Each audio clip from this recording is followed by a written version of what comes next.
67% chose the electric shock. Not because they didn't know it would hurt. They had already felt it. They chose it anyway. In 2014, researchers at the University of Virginia put participants alone in a room. No phone, no book, no music, just a chair, 4 walls, and 15 minutes.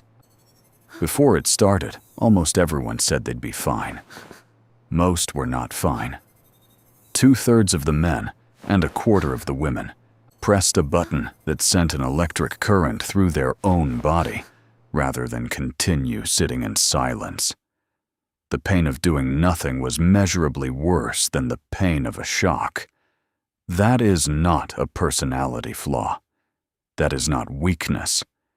That is your brain running a process it was never designed to run in the modern world. And in the next 7 minutes, you are going to learn exactly what that process is and why it is getting worse. Most people think boredom is an absence. Nothing to do. Nothing happening. Empty time. That is exactly wrong. Boredom is a state of intense activation. Your brain is not quiet when you are bored. It is running one of the most metabolically expensive processes in the entire nervous system. Researchers call it the default mode network. 11 interconnected brain regions that fire together whenever there is no external task demanding your attention. The medial prefrontal cortex, the posterior cingulate cortex, the angular gyrus. These regions activate automatically. They generate self-referential thought. They replay memories. They simulate futures. They narrate. They compare. They judge. And here is the part that should disturb you. This network consumes 20% more metabolic energy than your brain uses during focused work. Doing nothing is exhausting, not because you are lazy, because your brain is working harder than you think on a process designed for a world that no longer exists. Here is what the default mode network is actually doing while you sit there. It is scanning. The human brain evolved as a threat detection system. When no external task is present, the DMN runs a background scan of the environment and yourself. It looks for problems to solve, dangers to avoid, actions to take. This was useful 40,000 years ago. An idle moment in the wild was a dangerous moment. The brain that kept scanning survived.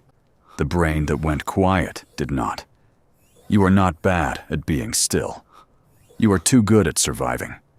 But surviving required something the modern world cannot deliver. A target. The DMN needs a real threat to resolve, a real problem to close. Without one, it keeps scanning. The signal fires, but has nowhere to land. Neuroscientists at University of York studying this attentional dysregulation found that the deeper the boredom, the more intense the DMN scanning becomes, not less. Boredom does not calm the brain. It accelerates the part of the brain looking for something to be afraid of. Now, here is the part that changes how you understand yourself.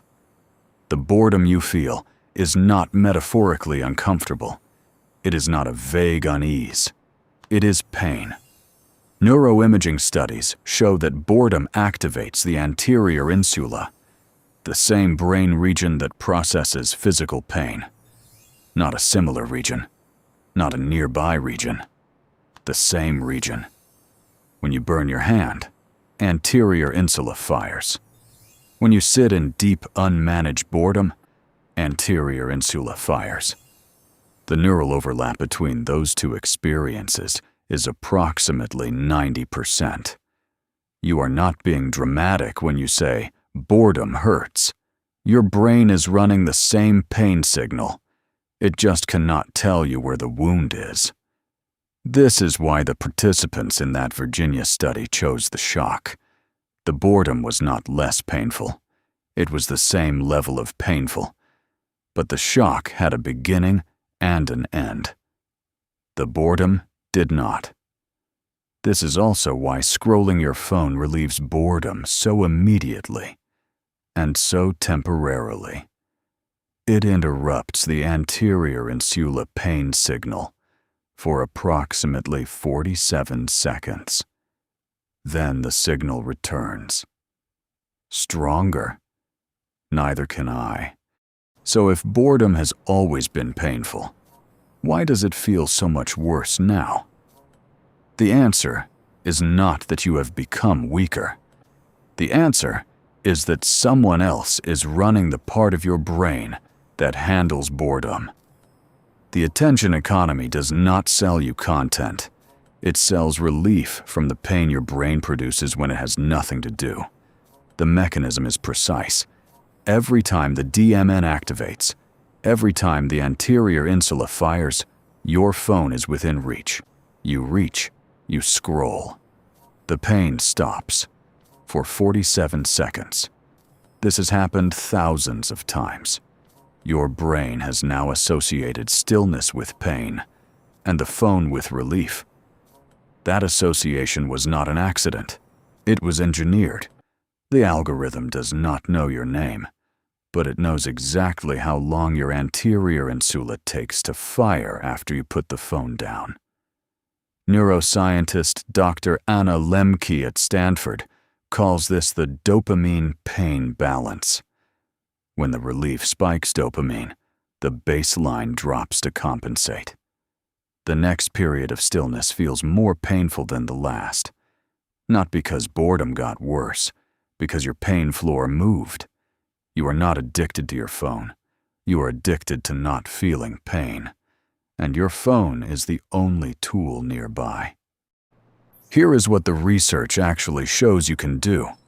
Not motivation techniques, not productivity hacks, not discipline.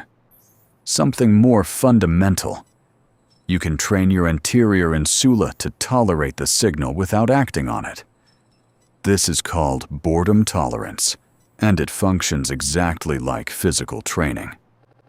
Neuroscientist Aaron Westgate at the University of Florida found that individuals who practiced unstructured, undistracted time with no task and no device for 12 minutes per day for 2 weeks showed measurable reduction in anterior insula activation during subsequent boredom exposure. The pain did not disappear. The brain learned to classify it differently, not as a threat requiring action, as a signal that could be observed and released. You do not become less bored. You become harder to break by it.